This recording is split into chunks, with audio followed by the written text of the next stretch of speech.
Hi everyone. Today we'll be doing a breakthrough on the gear mods and weapon mods. First, as you know, all gear and weapon mods are available on hostile nests.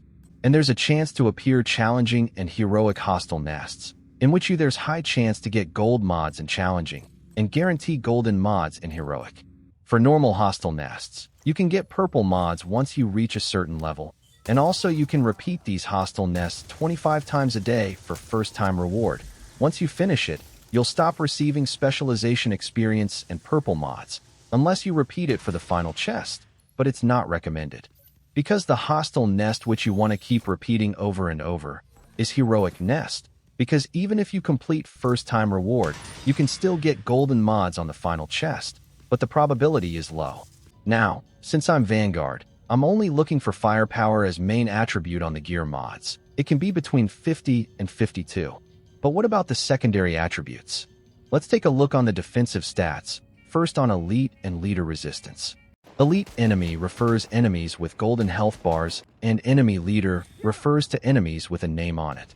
This works the same for damage to elite attributes, which only would work on enemies with golden health bars, but no name on it. Now let's see the resistance comparison with armor. This is without enemy leader resistance, this with 344 enemy leader resistance, and this with 230 armor on gear mod. But since I have around 50% armor overall thanks to my SHD level and backpack augment, in reality it's 346 armor.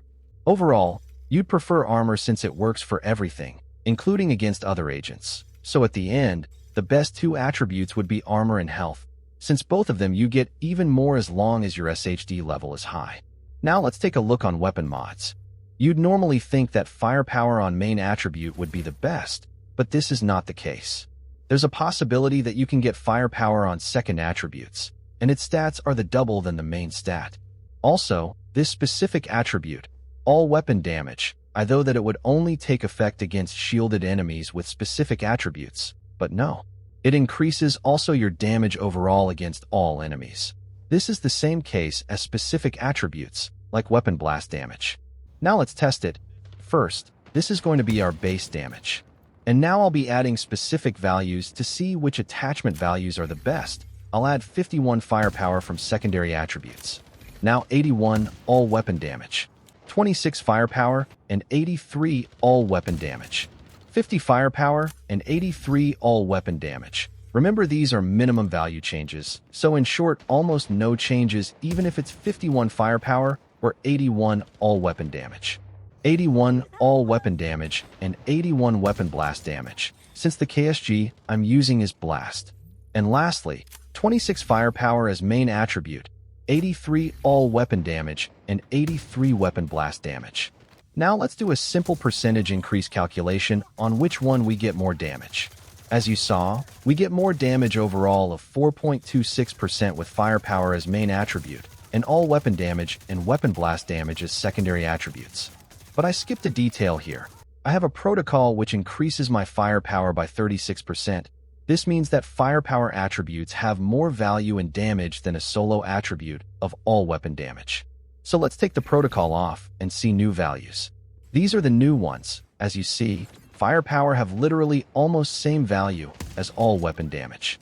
In case of secondary attributes of all weapon damage and weapon blast damage, it can have a little damage over 50 firepower and 83 all weapon damage if both values were also 83.